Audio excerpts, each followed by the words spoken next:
대부분의 변호사들은 당신에게 공짜 상담을 해줄 것이다. 혹은 당신이 그들을 점심에 초대할 수도 있다. 이런 유형의 전문적인 조언과는 초창기에 그리고 당신이 더 커지면 당신 팀에 필수적인 것이다. 난 개인적으로 몇 달러를 전략하려고 그런 일을 직접 하려다가 힘든 방식을 배움을 얻었다. 그렇게 전략한 몇 달러는 장기적으로 나에게 큰 비용을 초래했다. 둘째, 벤처 자본가를 이용한다. 그런데 친구인 마크처럼 자본을 제공하는 사업을 한다. 사람들은 대개 개인적인 자금, 가족과 친구들의 돈, 그리고 거래은행의 돈이 떨어진 후에 벤처 자본가에게 간다. 피터는 이렇게 얘기했다. 벤처 자본가들은 종종 엄격한 조건을 제시한다. 하지만 그들이 그 조건들을 잘 활용하여 투자를 하면 그들은 돈을 벌게 된다. 벤처 자본가들은 종종 파트너가 되고 당신이 회사의 모양새를 갖게 다음번 단계의 자금 조달로 이동하는 데 도움을 준다. 그들은 당신의 개인적인 조언가로 활동하면서 당신의 사업을 멋지게 만들어 다른 투자가들이 보기에 매력적인 것으로 바꾼다. 당신이 부자가 되는 것이 가능한 이유 478페이지. 셋째, 투자은행가를 이용한다. 이들은 대개 당신이 회사를 공공시장에 팔 준비가 되어 있을 때 찾아가는 사람이다. 투자은행가는 종종 초기 공모, IPO와 2차 공모를 위한 자금을 모은다. 2차 공모는 일반 대중에게 초기 공모를 해서 이미 자금을 조달한 회사의 주식들을 재차 공모하는 것이다. 중요한 첫걸음. 당신이 사업을 위한 자금 모기를 할 준비가 되어 있다면 PPM부터 시작하는 것이 좋을 것이다. 피터가 이것부터 시작하라고 권하는 데는 다음과 같은 이유들이다. PPM 3호 양해각서 PPM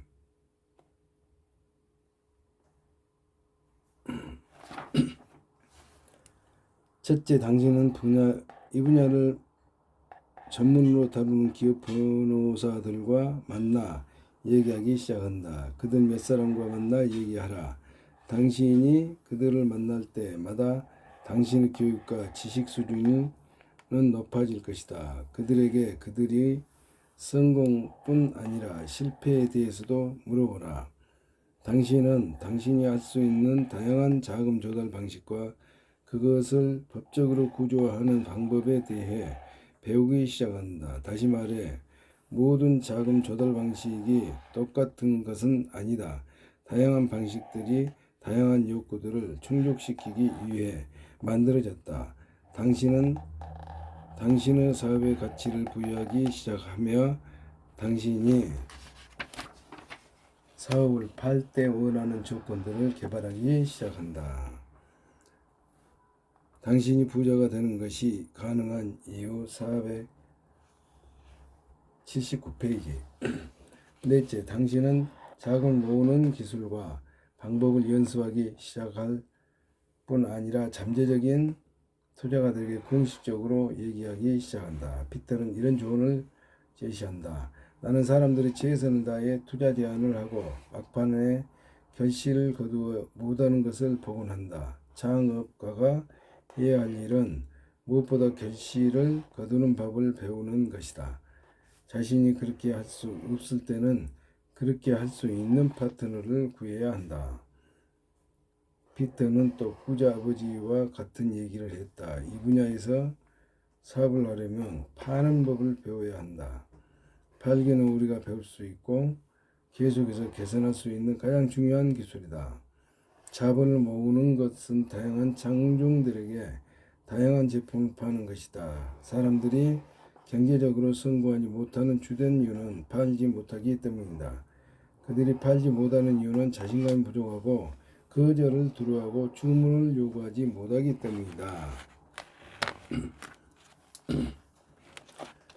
사람들이 경제적으로 성공하지 못하는 주된 이유는 팔지 못하기 때문이다.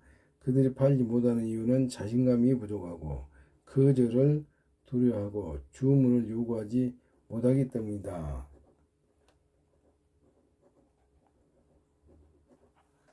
나는 지금도 계속해서 거절에 대한 내 두려움을 극복하고 실망을 다루는 내 능력을 개선하고 수시로 반복되는 가라앉은 자부심을 개선하는 방법을 찾기 위해 애쓰고 있다.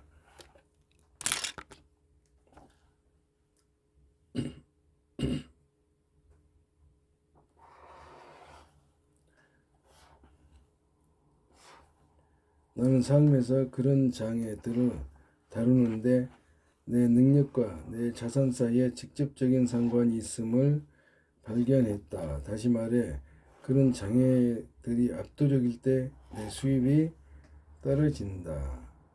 그러나 그런 장애들을 극복할 때는 내 수입도 올라간다.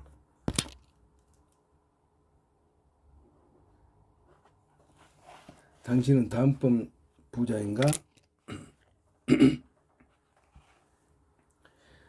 오직 한 사람만이 이 질문에 답할 수 있다. 바로 당신이다. 올바른 팀, 올바른 리더, 과감하고 혁신적인 새 제품만 있으면 무엇이든지 가능하다. 관련 기술은 이미 나와 있거나 곧 개발될 것이다. 나는 100만 달러를 만든다는 내 첫 번째 목표가 달성 가능한 것임을 안 직후에 다음번 목표를 설정하는 것에 대해 생각하기 시작했다.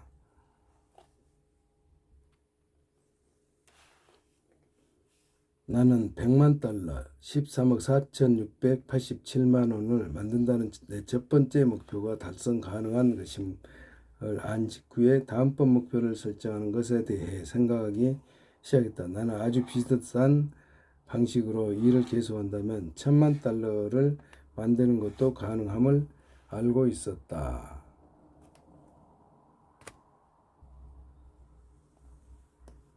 기술은 이미 나와 있거나 곧 개발될 것이다. 나는 100만 달러 13억 4,687만 원을 만든다는 내 첫 번째 목표가 달성 가능한 것임을 안 직후에 다음번 목표를 설정하는 것에 대해 생각하기 시작했다. 나는 아주 비슷한 방식으로 일을 계속하면 1,000만 달러 134억 6,870만 원을 만드는 것도 가능함을 알고 있었다. 그렇지만 10억 달러 1초 3,468억 7천만 원을 만들려면 새로운 기술과 전혀 새로운 사고 방식이 필요할 것이다.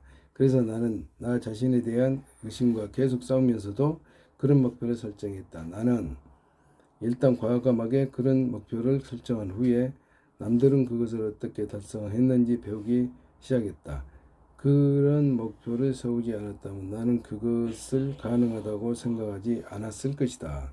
그리고 나는 그렇게도 많은 사람들이 어떻게 그런 목표를 달성하고 있는지에 관해 책들과 글들을 써내지 못했을 것이다. 나는 억만장자가 된다는 목표를 정한 후에 내 스스로 대한 자기 의심을 고통받았다. 그렇지만 내 마음은 그것이 가능한 길을 나에게 보여주기 시작했다. 나는 그 목표에 초점을 맞추면서 억만장자가 되는 것에 어떻게 나에게 가능한지 계속해서 보고 있다. 나는 종종 다음과 같은 말을 혼자서 반복한다. 할 수 있다고 생각하면 할 수 있다. 할 수 없다고 생각하면 할 수 없다. 어느 쪽이든 그것은 맞는 생각이다. 나는 그 말을 한 사람이 누구인지 모르지만 그 사람이 그렇게 생각한 것에 감사한다. 당신이 부자가 되는 것이 가능한 이유 481페이지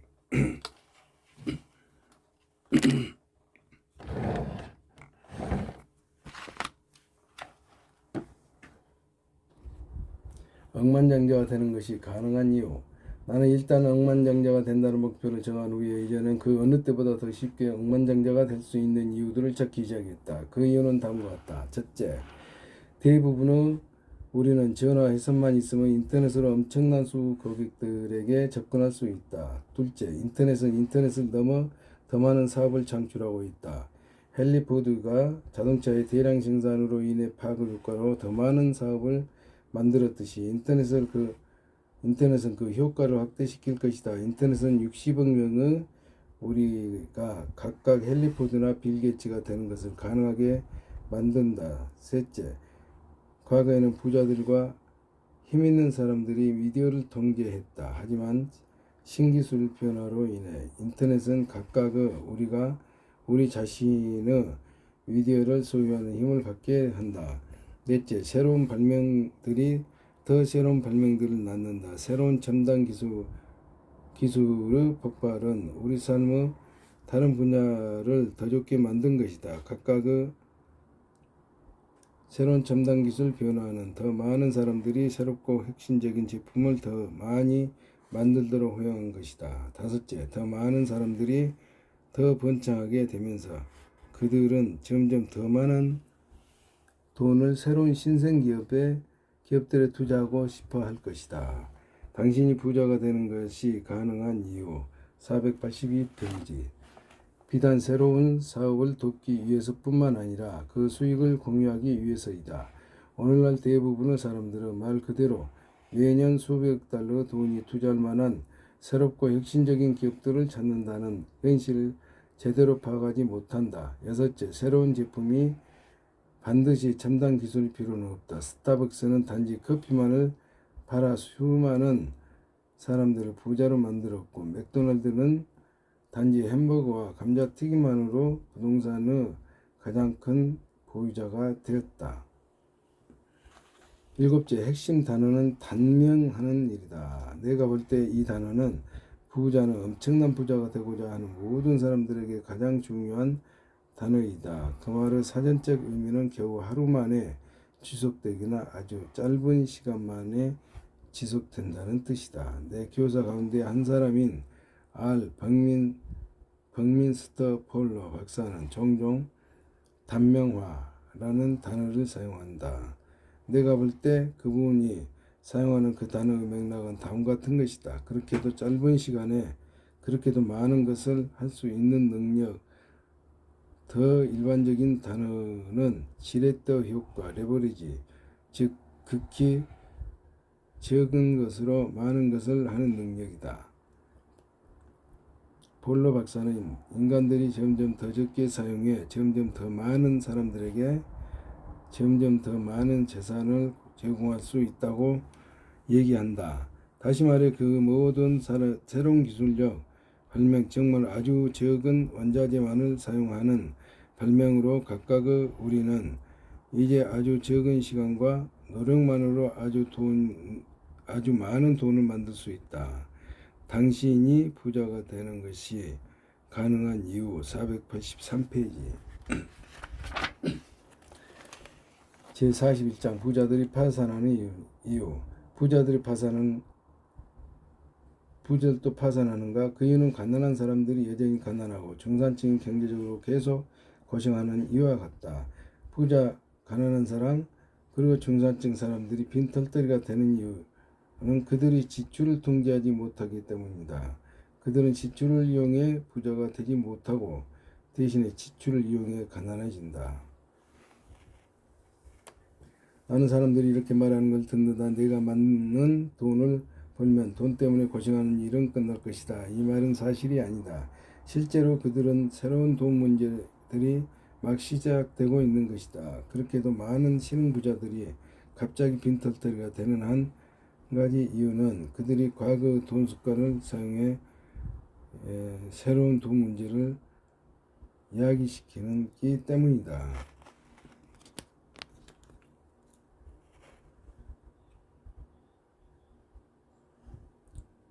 실제로는 그들은 새로운 돈 문제들이 막 시작되고 있는 것이다.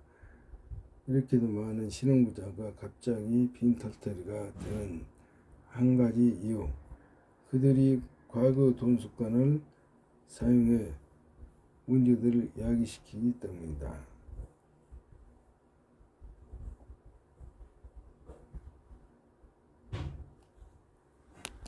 과거 돈 습관.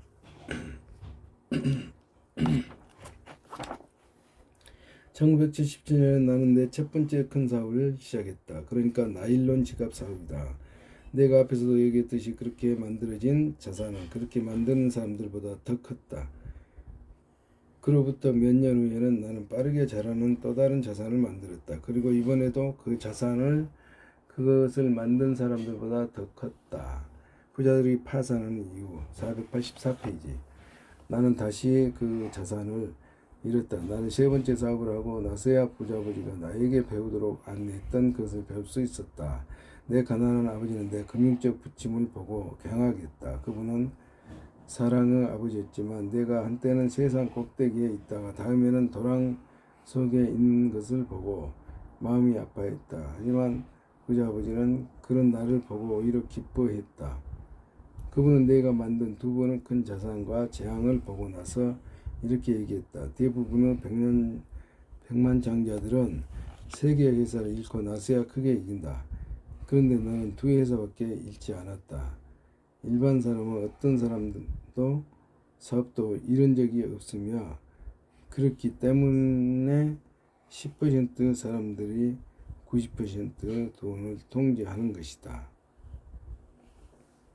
수백만 달러를 벌었다가 수백만 달러를 잃은 내 이야기를 들은 후에 사람들은 다음과 같은 중요한 질문을 했다. 왜 부자들이 파산하는 겁니까? 그 답으로 나는 다음과 같은 일부 가능성을 제시하는데 이것은 모두 내 개인적 경험에서 나온 것이다. 부자들이 파산하는 6가지 이유. 부자들이 파산하는 첫 번째 이유. 갑자기 부자가 된 사람들은 많은 돈을 어떻게 다루는지 전혀 알지 못한다. 앞에서도 얘기했듯이 너무 많은 돈을 종종 충분치 못한 돈만큼이나 큰 문제이다. 어떤 사람이 돈을 다루는 훈련을 받지 않았거나 적절한 금융 전문가들을 갖고 있지 못하면 그들은 그 다음은 그 돈을 은행에 묻어두거나 그냥 잃고 말 가능성이 꽤 크다. 부자들이 파산하는 이유 485페이지. 부자 아버지는 이렇게 얘기했다. 돈이 너를 부자로 만들지 않는 사실에 돈에 너를 부자와 가난한 사람들을 모두 만드는 힘이 있다. 매일같이 수십억 명의 사람들이 그런 사실을 증명한다. 대부분은 나름의 돈이 있지만 더 가난해지거나 더 많은 빚을 지게끔 그 돈을 사용한다. 그래서 오늘날 역사상 가장 좋은 경제 상황에서 그렇게 해도 많은 파산 신청이 나오는 것이다. 이번에도 문제의 근원은 돈을 받은 후에 자신들이 자산이라고 생각하는 부채를 사는 사람들이 이다. 앞으로 더 몇 년만 있으면 지금의 젊은 가포 혹은 졸부들 가운데 많은 사람들은 돈 관리 기술의 부자 공부를 고향을 깨다. 부족 때문에 경제적으로 고생할 게다. 부자들이 파산하는 두 번째 이유. 사람들이 돈더미에 앉을 때 그 감정적 환희는 사람들의 기분을 고양시키는 마약과 같다. 부자 아버지는 이렇게 얘기했다. 돈더미에 앉았을 때 사람들은 더 지적이라고 느끼지만 사실 그들은 더 멍청해지고 있다. 그들의 세상은 없다고 생각하면서 즉시 밖에 나가 물쓰듯이 돈을 쓴다. 공연의 의사인 다이언 케네디는 언젠가 나에게 이렇게 얘기했다. 나는 많은 부자들의 금융 컨설턴트로 일을 했습니다. 그들은 엄청난 돈을 번 후에 빈털터리가 되기 직전에 세 가지라는 경향이 있습니다. 첫째, 그들은 제트기나 큰 보트를 삽니다. 둘째, 그들은 사파리 여행을 갑니다. 셋째, 그들은 조왕지처와 이혼하고 훨씬 더 젊은 여자와 결혼합니다. 나는 그런 일이 일어나는 것을 볼 때 그들이 망하는 것에 대비하기 시작합니다. 부자들이 파산을 하는 이유 486페이지. 이번에도 첫 번째 이유와 아주 비슷하게 그들은 부채를 사거나 자산과 이혼하며 그럼으로써 부채를 만들고 그런 후에 새로운 부채와 결혼한다. 그들은 이제 둘 혹은 그 이상의 부채를 갖고 있다. 부자들이 파산하는 세 번째 이유. 당신에게 돈이 있을 때 일부 친구들과 친척들은 더 가까이지려는 경향이 있다. 많은 사람들에게 가장 힘든 것은 그들이 사랑하는 사람들이 돈을 빌려달라고 얘기할 때 그들에게 노라고 말하는 것이다. 부자 아버지는 이렇게 얘기했다. 부자가 되는 데 있어 아주 중요한 기술은 자신과 자신이 사랑하는 사람들에게 는 능력을 개발하는 것이다. 노라고 하는 이 얘기는 능력을 개발하는 것이다.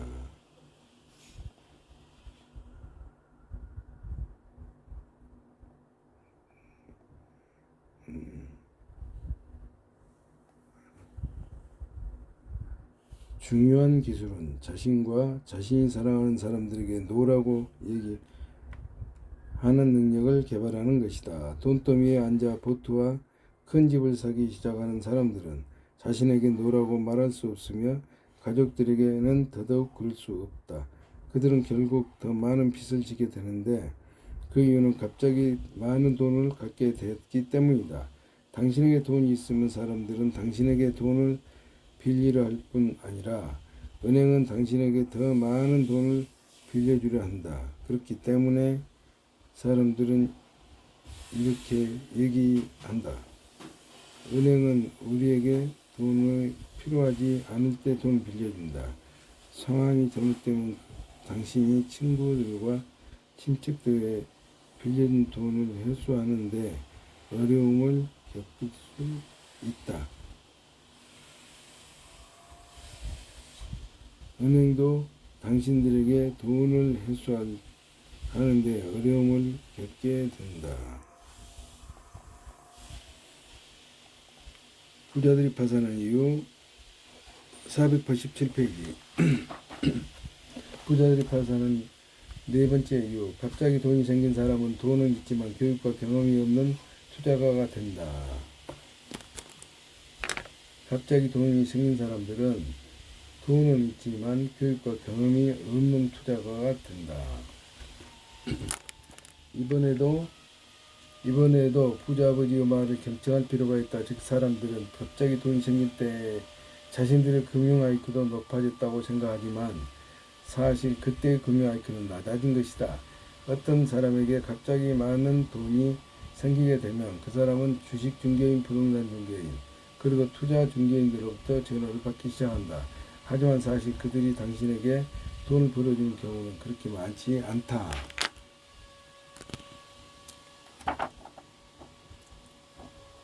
갑자기 돈이 생길 때 금융 IQ가 높아진다고 생각하지만 사실 그때 금융 IQ는 낮아진 것이다. 내 친구는 35만 달러의 유산을 상속받게 되었다.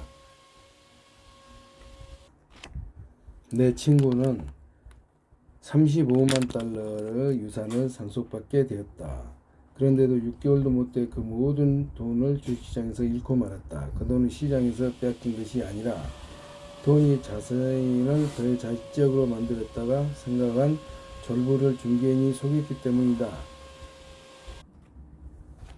내 친구는 35만 달러, 4억 7,140만 원을 유산을 상속하게 됐다. 그런데 6개월도 못 돼 그 모든 돈을 주식시장에서 잃고 말았다. 그 돈이 시장에 빼앗긴 것이 아니라 돈이 자신을 더 지적으로 만들었다고 생각한 졸부를 중개인이 속였기 때문이다. 다시 말해 그 중개인은 그 사람에게 자주 사고 팔도록 조언함으로써 수수료 수입을 왕창 높였다.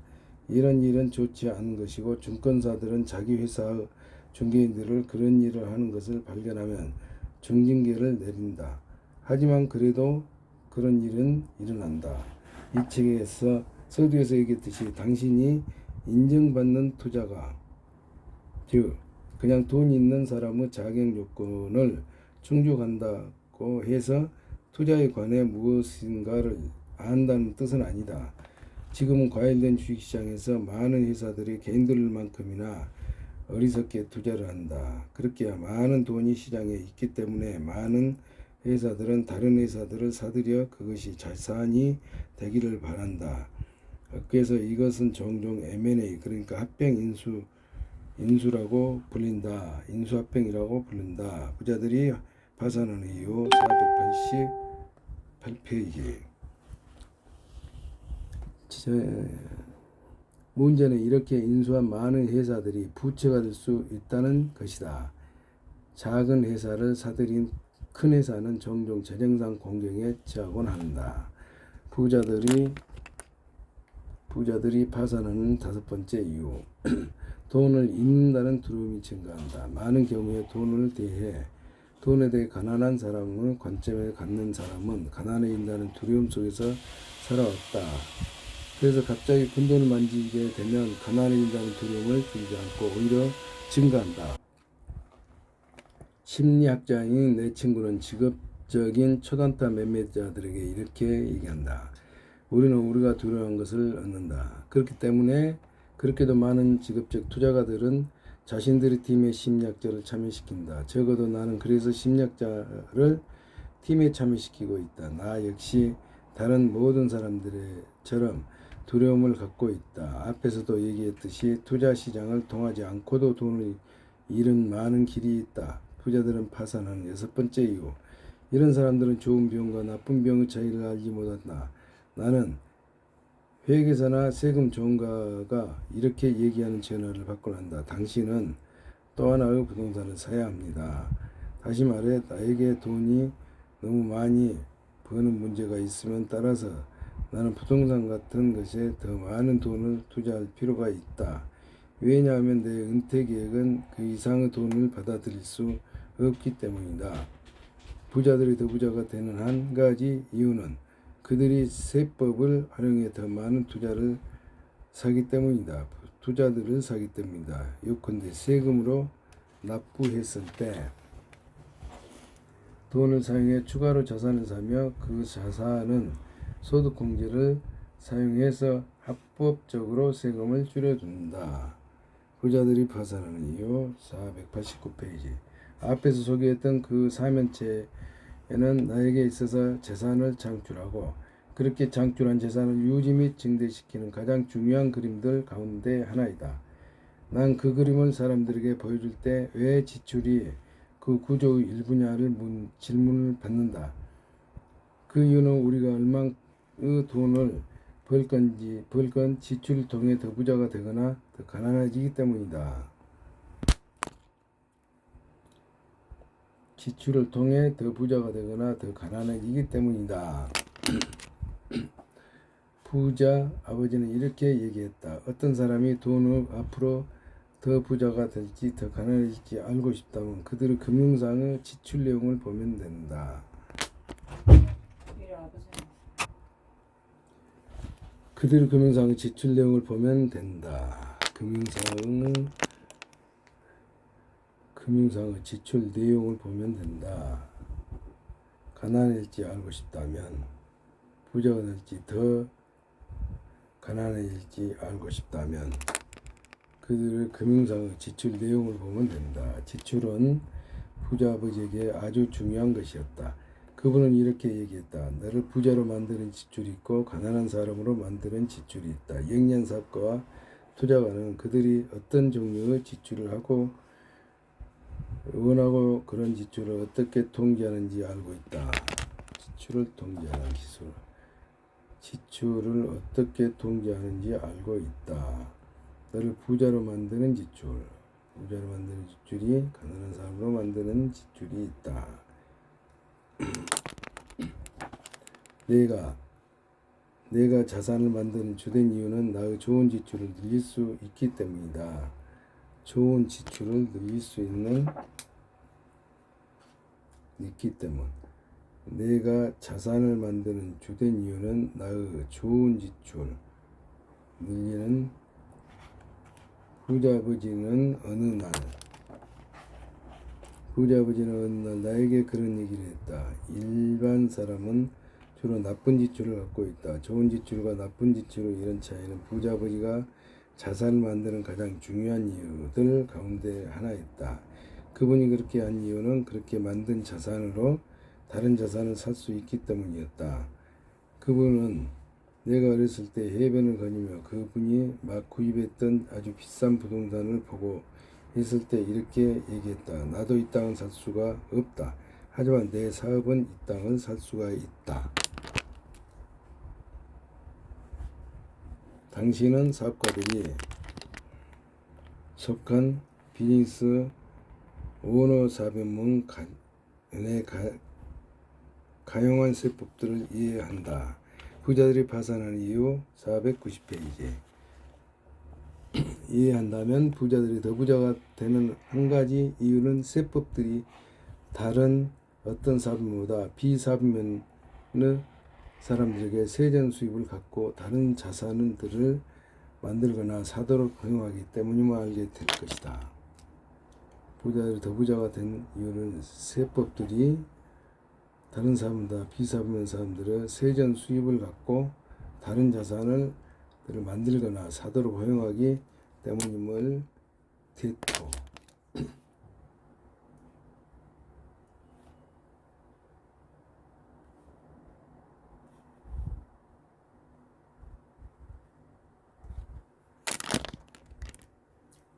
사실 그런 세법들은 그 당신에게 세전 수입으로 더 많은 투자들을 사도록 요구하며 그래서 나는 더 많은 부동산을 사거나 또 다른 회사를 사라고 얘기하는 그런 전화들을 받는다.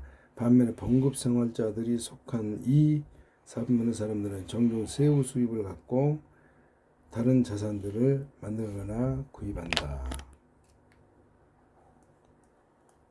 세후 수입을 갖고 자산을 만들거나 구입한다. 돈이 너무 많으면 부자가 되고 싶다면 어떻게 많은 돈을 벌지에 대한 계획이 있어야 하고 그 돈을 벌기 전에 그것으로 무엇을 할지에 대한 노력도 있어야 한다. 계획도 있어야 한다. 돈을 벌기 전에 그것으로 무엇을 할지에 대한 계획이 없으면 번 것보다 더 빠르게 돈을 잃게 된다. 돈을 벌기 전에 그것으로 무엇을 할지에 대한 계획이 없으면 번 것보다 더 빠르게 돈을 잃게 된다. 그분이 나에게 부동산 투자를 공부하도록 권유한 한 가지 이유는 많은 돈이 생기기 전에 부동산에 투자하는 법을 이해하라는 것이었다. 오늘날 내 회사가 전화를 걸어 당신에게 돈이 너무 많아요. 당신은 더 많은 투자들을 살 필요가 있어요. 라고 말할 때 나는 이미 내 돈을 이동시켜야 할 곳과 내가 사용할 기업 구조 그리고 그 돈을 무엇을 살 것인지 알고 있다. 나는 내 중개인에게 전화를 걸어 더 많은 부동산을 산다. 나는 종이 자산을 살 때 금융 컨설턴트에게 전화를 걸어 보험 상품을 산다. 그리고 그것을 내 주식, 채권 혹은 뮤추얼 펀드를 산다. 부자들이 파산하는 이유 498페이지. 다시 말해 보험사업은 사업가인 부자들을 위한 특별한 보험 상품을 개발한다. 어떤 사업체가 보험 상품을 사게 되면 회사에게는 지출이 되고 많은 세금 혜택과 함께 그 사업가에게는 자산이 된다. 다시 말해 내 회계사가 전화를 걸 때 내 돈의 상당 부분은 이미 미리 정해진 계획에 따라 지출된다. 그것은 나를 더 부자로 만들고 더 안정되게 만드는 지출이다. 그 돈의 상당 부분은 이미 미리 정해진 계획에 따라 지출된다. 그것은 나를 더 부자로 만들고 더 안정되게 만드는 지출이다. 그래서 부자들을 위한 금융 컨설턴트와 보험 중개인은 그 팀의 아주 중요한 구성원들이다. 지난 몇 년 동안 나는 많은 사람들께 수익성이 높은 사업을 시작하고도 나중엔 빈털터리가 되는 것을 보았다. 왜 그럴까? 왜냐하면 그들은 자신들의 지출을 통제하지 않았기 때문이다. 그들은 더 큰 집, 멋진 보트, 빠른 자동차, 그리고 새 가구들을 샀다. 그들은 경제적으로 더 강해지지 않고 대신에 번 후에 쓴 모든 돈 때문에 경제적으로 더 약해졌다. 부자가 되고 부자로 남고 싶다 하면 지출을 통제한다. 부자분이 이렇게 얘기했다. 그와 같은 지출을 통해서 부자들은 동전의 다른 쪽 면을 본다. 대부분의 사람들은 지출을 나쁜 것, 자신들을 가난하게 만든 것으로 본다. 하지만 그런 지출이 자신을 더 부자로 만들 수 있음을 볼 수 있을 때 동전의 다른 쪽 면은 너에게 나타나기 시작한다. 동전의 양쪽 면 모두가 사실 나에게 큰 의미를 주지 않았지만 부자 아버지는 이렇게 얘기했다. 부자가 되고 싶다면 동전의 양쪽 면 모두에서 희망과 두려움 그리고 환상을 보아야 한다. 부자들이 파산하는 이유 492페이지.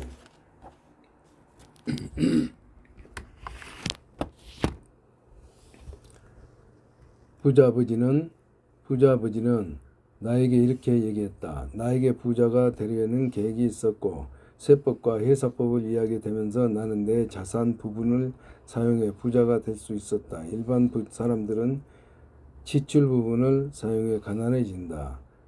이것은 왜 어떤 사람들은 부자가 되고 어떤 사람들은 가난해지는지 가장 크고 가장 중요한 이유 가운데 하나 있다. 부자가 되려는 계획이 있었고 세법과 회사법을 이해하게 되면서 나는 내 자산 부분을 사용해서 부자가 될 수 있었다. 일반 사람들은 지출 부분을 사용해서 가난해진다.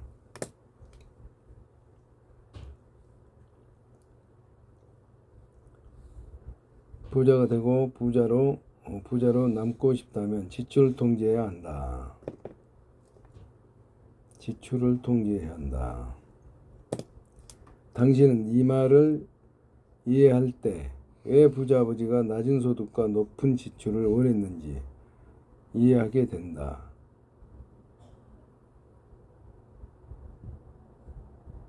부자 아버지가 낮은 소득과 높은 지출을 원했는지 이해하게 된다.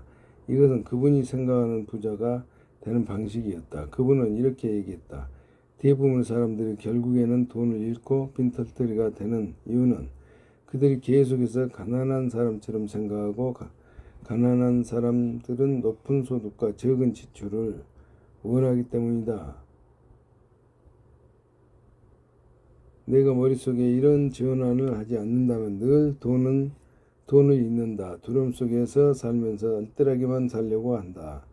그러면서 너는 경제적으로 똑똑해지지 않고 점점 더 부자가 되지 않는다. 너는 일단 부자들이 왜 지출은 많이 하고 소득은 적기를 원하는지 이해할 수 있을 때 동전의 다른 쪽 면을 보기 시작할 것이다.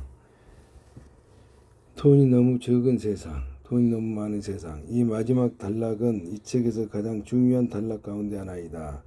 사실 이 책은 하나의 단락을 중심으로 쓰여져 있다. 이것을 이해해야 하지 못한다면 역시 이 책을 읽은 친구와 함께 앉아 토론을 시작해서 그 내용에 대한 이해를 깊게 하길 바란다. 부자들이 파산하는 이유 493페이지. 난 당신이 반드시 이거에 동의할 것으로 기대하지는 않는다. 그냥 이것을 이해하기 시작하기만 해도 충분하다. 당신은 돈이 너무 많은 세상이 있음을 이해하기 시작할 수도 있고 당신이 어떻게 이 세상의 일부가 될 수 있는지 이해할 수도 있다. 부자 아버지는 이렇게 얘기했다. 머릿속에 돈에 대한 관심을 바꾸지 않는 사람들은 동전의 한쪽만 안을 볼 것이다.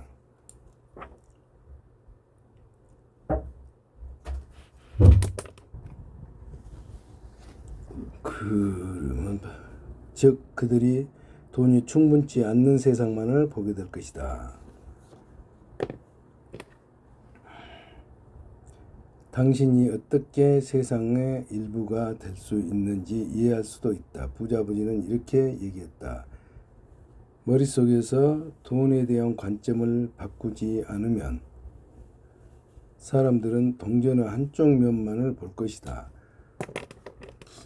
즉 그들은 돈이 충분치 않는 세상만을 보게 될 것이다. 그들은 동전의 다른 쪽면, 즉 돈이 너무 많은 세상을 절대로 보지 못할 수 있다. 그들이 아무리 많은 돈을 번다 해도 말이다. 돈이 너무 많은 세상도 존재할 수 있음을 이해하고 세법과 회사법에 대해 조금이라도 이해하고 지출 통제가 왜 그렇게 중요한 것인지 이해하면 당신은 전혀 다른 세상 일부 극소수만이 보는 세상을 보기 시작할 수 있다. 지출 통제가 왜 그렇게 중요한 것인지 이해하면 당신은 전혀 다른 세상 일부 극소수만이 보는 세상을 보기 시작할 수 있다. 그리고 그런 세상을 보는 것은 당신의 머릿속에서 시작된다. 당신의 정신적 시야가 변할 수 있다면 그때 당신은 왜 부자 아버지가 늘 이렇게 얘기했는지 이해하기 시작할 것이다. 나는 내 지출을 사용해 점점 더 부자가 되고 일반 사람들은 자신들의 지출을 사용해 점점 더 가난해진다.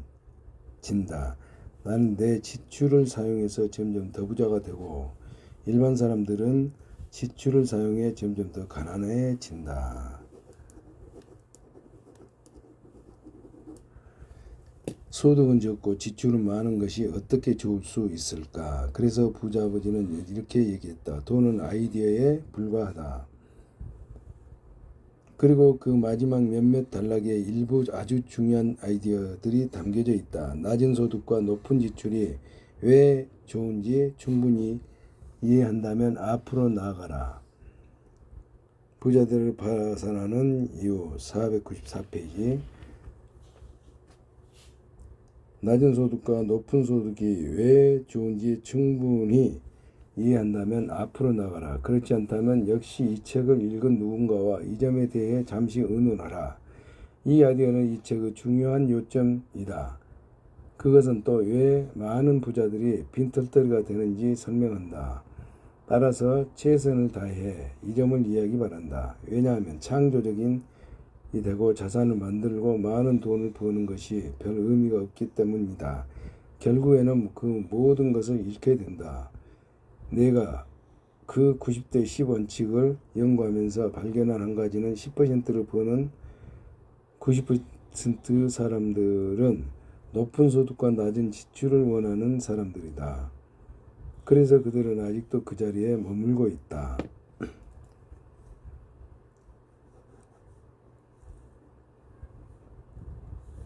따라서 내 질문은 이것이다.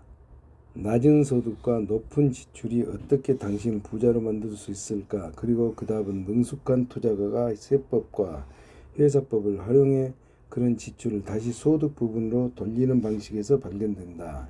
예를 들면 다음의 그림은 능숙한 투자가가 하려고 하는 것의 그림이다. 부자들이 파산하는 이유 495페이지. 이것은 전체 돈의 90%가 버는 10% 사람들을 그립니다. 손익계산서, 수입과 지출, 자산에서 수입으로 가고 수입에서 다시 자산으로 들어가는. 이번에도 내 질문은 이것이다. 낮은 소득과 높은 지출이 어떻게 당신을 부자로 만들 수 있을까? 당신은 이렇게 하는 이유와 방법을 이해하기 시작할 수 있을 때 점점 더 큰 경제적 풍요의 세상을 보기 시작할 것이다.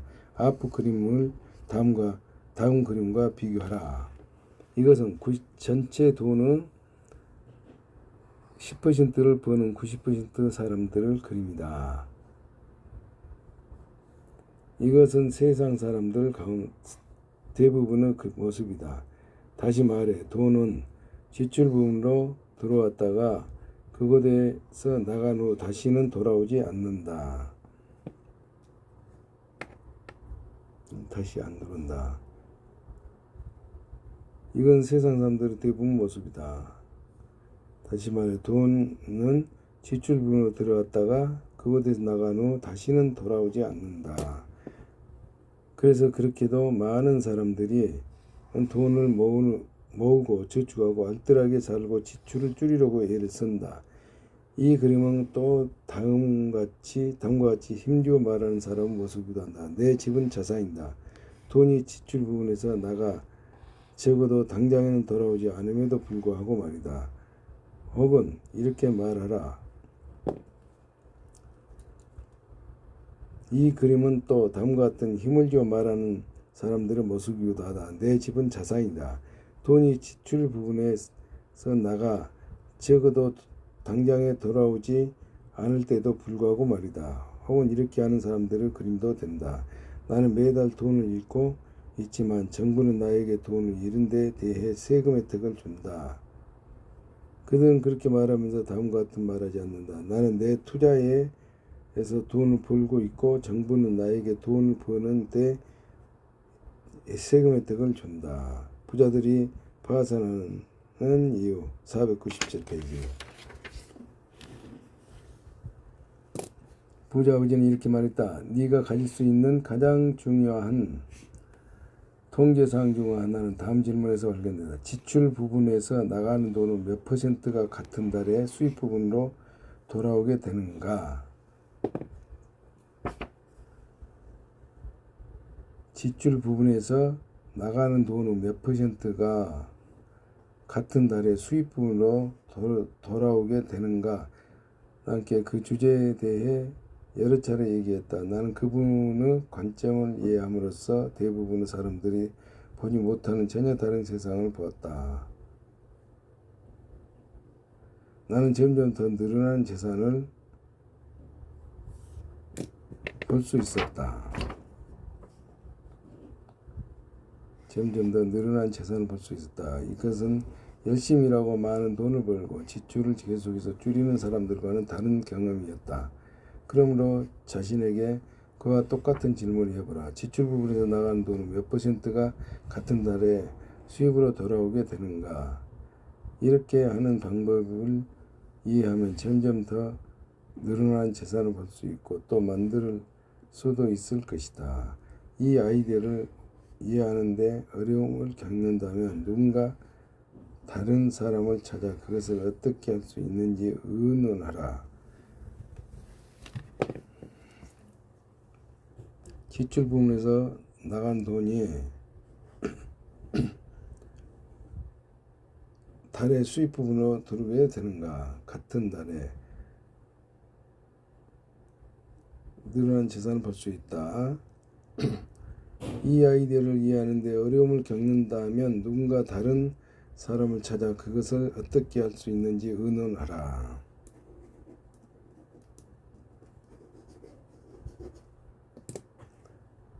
이것을 이해하기 시작하면 능숙한 투자가가 하고 있는 것을 이해하기 시작할 것이다. 나는 그것이 의논의 가치가 있고 당신이 이 책을 자주 읽고 의논하고 싶을 수도 있는 이유. 그건 사실 돈이 충분치 않는 세상 관점에서 돈이 너무 많은 세상을 만드는 관점으로 사람들의 관점을 바꾸기 위해 씌워졌다.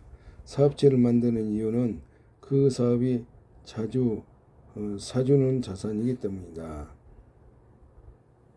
내가 아는 몇몇 창업가들은 사업을 만드는 것을 잘하면서도 그 사업의 진정한 가치를 인식하지 못한다.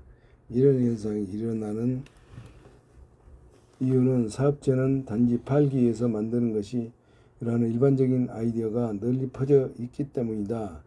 그래서 그들은 자산을 사기 위해 사업을 만들지 않고 대신에 종종 그냥 사업을 만들고 그것을 팔고 세금을 내고 현금을 은행에 넣고 처음부터 다시 시작한다. 내가 아는 몇몇 친구는 팔기 위한 목적으로 사업을 만들었다. 내 두 친구는 현금을 받고 자신들의 회사를 팔았다. 그런 후에 다음번 사업 과정에서 그 모든 현금을 잃고 말았다. 그들이 돈을 잃은 후 이유는 사업 생존에도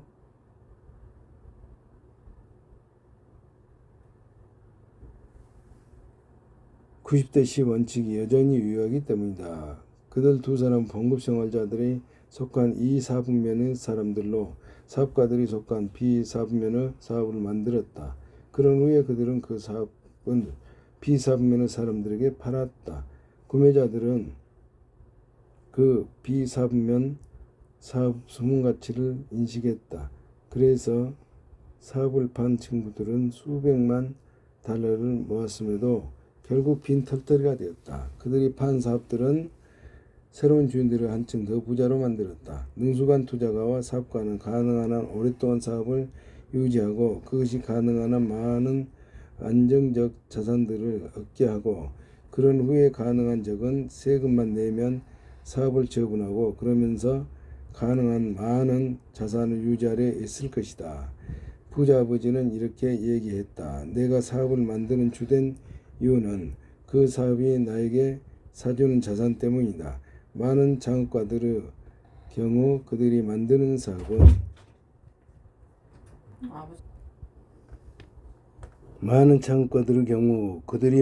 사업은 그들의 유일한 자산이다. 왜냐하면 그들은 단일 기업 전략을 채택하면서 다수 기업 투자 전략의 힘을 활용하지 못하기 때문이다. 부자들이 파산하는 이유 499페이지.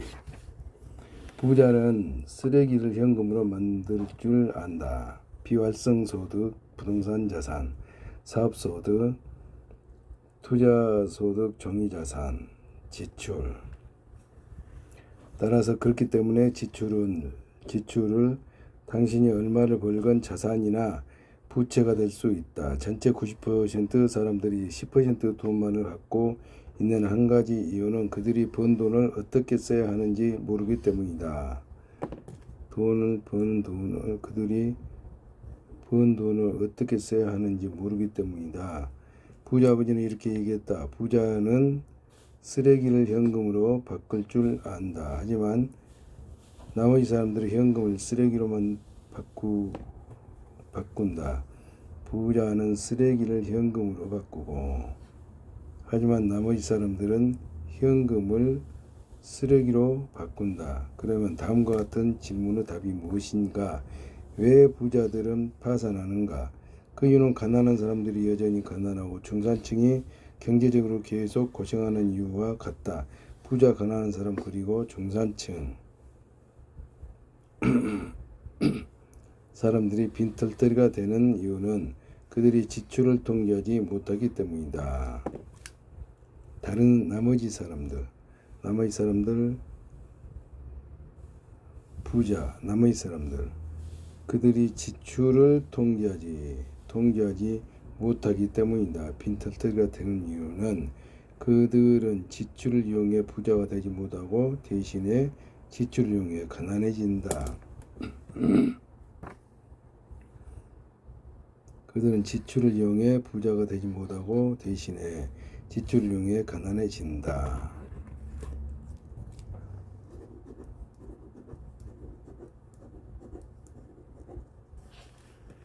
제6부 부자빠 투자 가이드 5단계. 용기 있는 자만이 부자가 될 수 있다. 제42장 부자가 될 수 있는 기회를 놓치지 말라.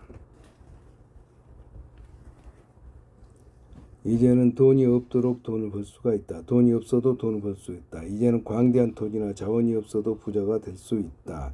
이제는 높은 지위와 친구들이 없어도 부자가 될 수 있다. 이제는 당신이 어떤 대학을 나왔건 성별, 인종 혹은 종교가 무엇이건 문제가 되지 않는다. 이제는 아이디어만 있으면 되고 부자 아버지가 늘 얘기했던 것처럼 돈은 아이디어에 불과하다.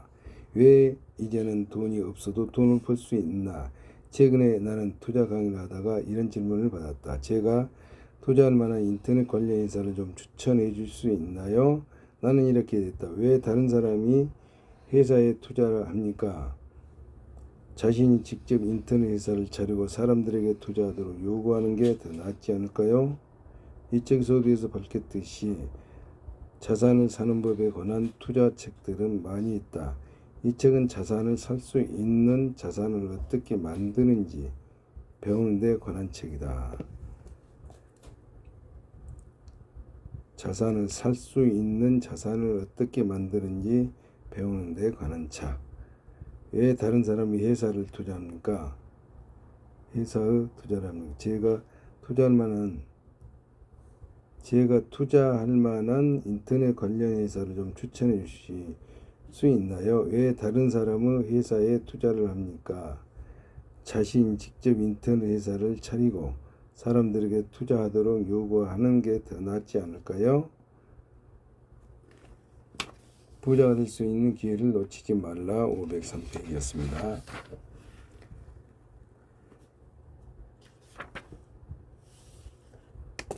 따라서 그냥 자산을 사는 대신 왜 시간을 내서 자산을 만들 생각을 하지 않은가? 내가 이 말을 하는 이유는 지금보다 자산을 만들기가 더 쉬운 때는 일찍이 없었기 때문이다. 세상의 나이는 10살이다. 1998년 10월 10일에 메릴 린치는 몇몇 미국의 유명 신문들의 정면 광고를 실으면서 세상의 나이는 10살에 불과하다고 얘기했다. 왜 10살에 불과할까? 왜냐하면 베를린 장벽이 무너진 지 대략 10년이 지났기 때문이다. 베를린 장벽의 붕괴는 일부 경제학자들이 산업시대의 종말과 정보시대를 개막을 알리는 사건으로 거명했다.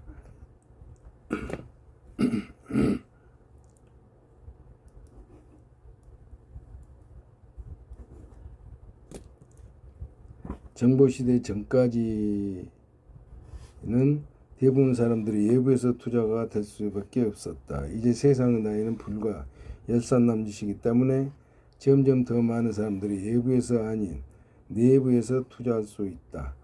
나는 이렇게 대답했다. 왜 다른 사람은 회사에 투자합니까? 왜 자신이 직접 인터넷을 차리고 사람들에게 투자하도록 요구하지는 않습니까? 그때 그 말의 뜻은 이런 것이었다. 이제는 정보시대입니다. 그런데 왜 내부자가 되려고 하지 않습니까? 이제는 정보시대. 그런데 왜 내부자가 되려고 하지 않습니까? 직접 인터넷을 차리 사람들에게 투자하도록 요구하지 않습니까?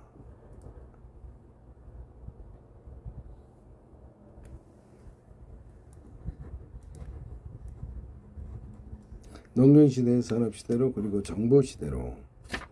농경시대에서 비옥한 농토를 굽어보는 성을 소유한 사람들이 부자였다. 이런 사람들은 군주 혹은 귀족으로 알려져 있었다. 당신은 이 그룹에 출생하지 않는 한 내부자가 될 가능성이 거의 없는 외부자에 불과했다. 여기에도 90대 10 규칙이 삶을 통제했다. 그래서 힘을 갖고 있던 그 10% 군주나 귀족은 결혼이나 출생 혹은 정복 때문에 그곳에 있었다. 그리고 나머지 90%는 농노나 농부로서 일을 했지만 아무것도 소유하지 못했다. 농경시대에서 착하고 열심히 일하는 사람이 존경받았다. 부지런해야 한다는 개념은 부모에게서 아이에게로 전해졌다. 그때는 또 한가한 부자들이 미움을 받기 시작했다. 사람들이 90%가 있은 일을 해 나머지 10%를 지어놓기 때문이다. 그런데 그들은 일을 하는 것 같지 않았다. 이런 개념도 부모님에게서 아이에게로 전해졌다. 이런 개념들이 계속 퍼졌고 아직도 세대는 세대로 전해지고 있다. 이어서 산업시대가 찾아왔다. 이제는 재산은 농토에서 부동산으로 바뀌었다. 건물, 공장, 창고, 광산. 농토에서 부동산으로 건물, 공장, 창고, 광산. 그리고 근로자 주거용 주택.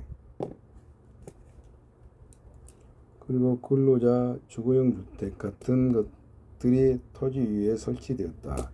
갑자기 비옥한 농토는 가치가 급격하게 떨어졌다. 토지 위에 세운 건물의 주인에게로 재산이 이전됐기 때문이다. 그러면서 보다 더 흥미로운 일이 일어났다. 갑자기 비옥한 토지는 농사를 짓기가 어려운 거친 토지보다 가치가 더 적어졌다. 거친 토지는 비옥한 토지보다 쌌기 때문에 갑자기 더 많은 가치를 갖게 되었다.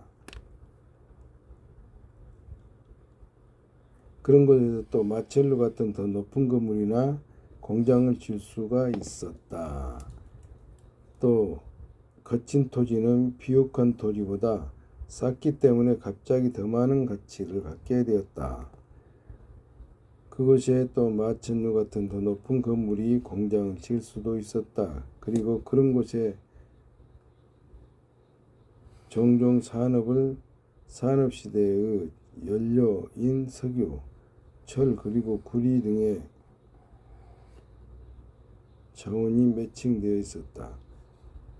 시대가 바뀌면서 많은 농부들이 순재산을 줄어들었다. 그들은 삶의 질을 유지하기 위해 전보다 더 열심히 일하고 더 많은 토지를 경작해야만 했다. 부자가 될 수 있는 기회를 놓치지 말라. 505페이지.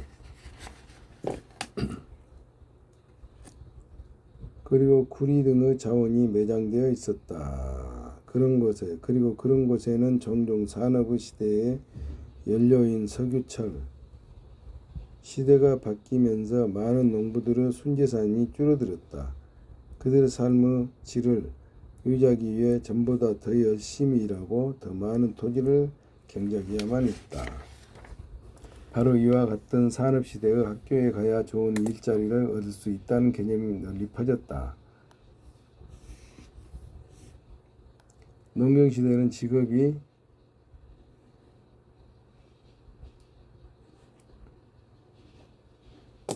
농경시대의 직업이 대대로 이어지는 것이기 때문에 공식적인 교육이 필요하지 않았다. 가령 아버지가 빵을 구우면 그 아이들도 빵을 구웠다. 이 시대의 끝무렵에 하나의 일자리 혹은 평생의 하나의 일자리라는 개념은 널리 퍼졌다. 사람들은 학교에 가고 평생 하나의 일자리를 얻고 열심히 일하다가 은퇴하면 회사의 정부가 그들의 욕구를 해결해 줬다. 산업시대에는 귀족 집안 출신이 아닌 사람도 부자가 될 수 있었다고 힘을 얻을 수 있었다. 자수성가한 사람들의 이야기가 젊은이들의 야망을 자극했다. 창업가들은 무일푼으로 시작해 억만장자가 되었다. 헨리 포드가 자동차의 대량 생산을 결심했을 때 그는 농부들이 원하지 않는 일부 싸고 거친 토지를 발견했다. 그렇게 해서 디트로이트라는 작은 마을을 자동차 산업으로 자동차 산업의 요람이 되었다. 포드가 가문의 요컨대 새로운 귀족 가문이 되었고 그들 주위에서 그들과 사업을 하던 사람들도 새로운 부자 귀족들이 되었다. 새로운 이름들이 왕이나 여왕의 이름만큼 권위를 갖게 되었다. 이를테면 록펠러, 스탠포드, 그리고 카네기 등이 그런 권위를 가졌다. 사람들은 종종 그들의 엄청난 재산과 힘을 보며 그들을 존경하고 또 경멸했다. 그렇지만 산업시대도 농경시대처럼 일부 소수가 대부분의 재산을 통제했다. 그 90대 10 원칙은 여전히 적용되었다. 다만 이번에는 그 10%가 출생이 아닌 의지력으로 결정되었다. 그 90대 10의 원칙이 여전히 적용된 이유는 간단했다. 엄청난 노력과 협력은 물론이고 많은 돈과 사람, 토지,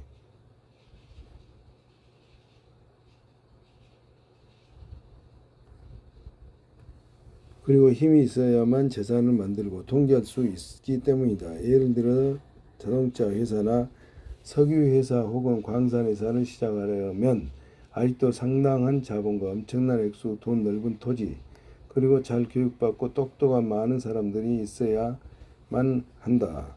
부자가 될 수 있는 기회를 놓치지 말라. 506페이지. 뿐만 아니라 수년 동안 관료주의적 규제, 이를테면 무역협정, 노동법 등을 거쳐야만 그런 사업을 시작할 수 있을 때가 많다. 산업시대에는 대다수 사람들의 삶의 질은 높아졌지만 진짜 재산에 대한 통제는 여전히 몇몇 소수가 행사했다. 하지만 이제는 원칙이 변했다. 이제 90대 10 원칙은 변했다. 베를린 양방역이 무너지고 인터넷이 등장했을 때 많은 원칙들이 변했다. 그 중에서 한 가지 가장 중요한 원칙은 90대 10 원칙이다. 물론 인구 10%가 도는 95%를 여전히 통제할 가능성이 있다. 그렇지만 그 10%에 동참할 수 있는 기회는 크게 늘었다. 이제는 예전에 농경시대에 그랬던 것처럼 왕족이나 귀족 가문에서 태어나지 않아도 된다. 이제는 엄청난 돈과 토지 그리고 사람들이 없어도 그 10%에 동참할 수 있다. 이제는 아이디어만 있으면 그곳에 입장할 수 있다. 이과 아이디어에는 돈이 들지 않는다. 정보 시대에는 정보 혹은 아이디어만 있으면 엄청난 부자가 될 수 있다. 따라서 경제적으로 고생하는 사람들이 순식간에 큰 부자가 되는 것도 가능하다. 정보 시대에는 정보 혹은 아이디어만 있으면 엄청난 부자가 될 수 있다. 따라서 경제적으로 고생하는 사람들이 순식간에 큰 부자가 되는 것도 가능하다. 그런 사람들은 이전 시대에서 돈을 번 사람들을 앞지를 때가 많다. 한 번도 일자리를 가져보지 못한 대학생들이 억만장자가 된다. 그리고 앞으로 고등학교들이 학생들이 그들마저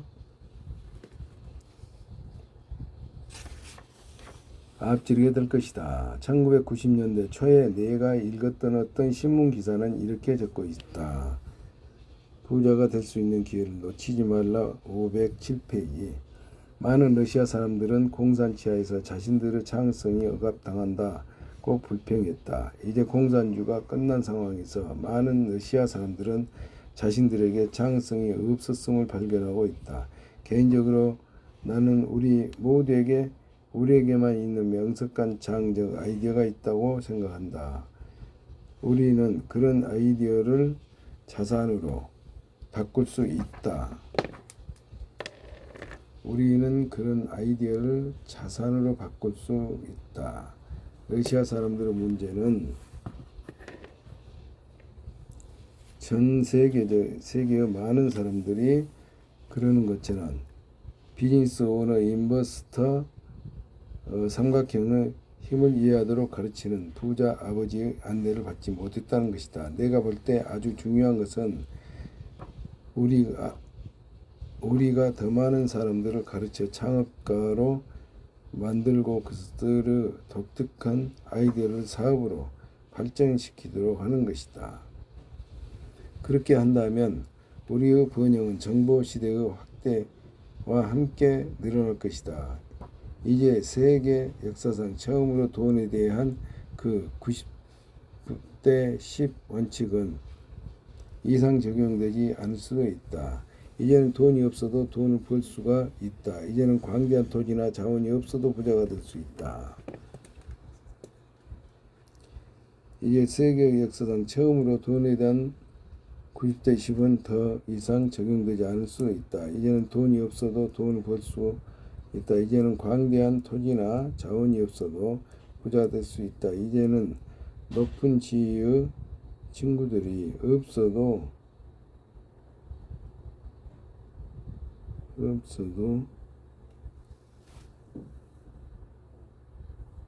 혹은 부자가 될 수 있다. 이제는 당신이 어떤 대학을 나왔건 성별, 인종 혹은 종교가 무엇이건 문제가 되지 않는다. 이제는 아이디어에 불과하다. 그렇지만 일부 사람들은 가장 바꾸기 힘든 것이 낡은 생각이다. 다음과 같은 속담에는 오래된 진실이 있다. 늙은 개에게 새로운 기술을 가르칠 수 없다. 그렇지만 일부 사람들에게 가장 바꾸기 힘든 것은 낡은 생각이다. 다음과 같은 속담에는 오래된 진실이 있다. 늙은 개에게 새로운 기술을 가르칠 수 없다.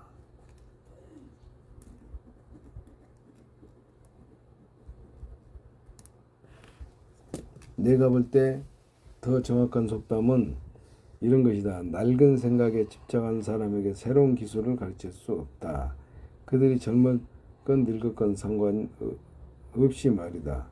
그래서 나는 당신의 어떤 인터넷 회사에 투자하겠습니까? 라고 질문 받을 때 여전히 이렇게 말했다. 왜 자신이 직접 인터넷 회사를 차려 투자를 요구하지는 않습니까? 그렇다고 내가 반드시 그 사람에게 인터넷 회사를 시작하라고 얘기하는 것은 아니다. 다만 그를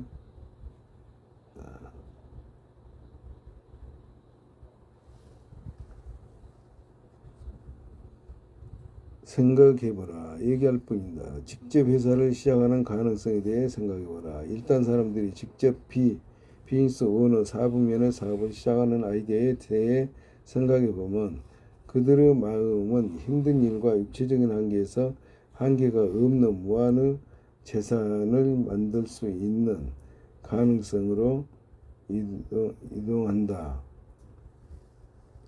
필요한 것은 아이디어일 뿐이냐. 우리는 지금 아이디어의 시대에 살고 있다. 그렇다고 당장 일자리를 만들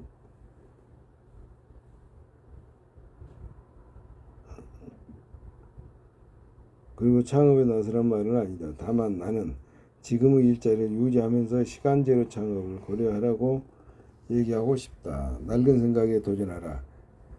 오늘날 주식시장에서 사람들은 이렇게 말하는 것을 듣는다. 과거 경제에 대해 새로운 경제. 여러 면에서 뒤에 처져 있는 사람들은 지금도 새로운 경제적 아이디어가 아닌 낡은 경제의 아이디어 속에 생각하고 있는 사람들이다. 과거 경제, 새로운 경제. 여러 면에서 저는 지금도 새로운 경제의 아이디어가 아닌 낡은 경제의 아이디어 속에서 생각하고 있는 사람들이 있다. 부자 아버지는 자신의 아들과 나에게 돈을 아이디어에 불과하다고 끊임없이 상기시켰다. 부자가 될 수 있는 기회를 놓치지 말라. 509페이지였습니다.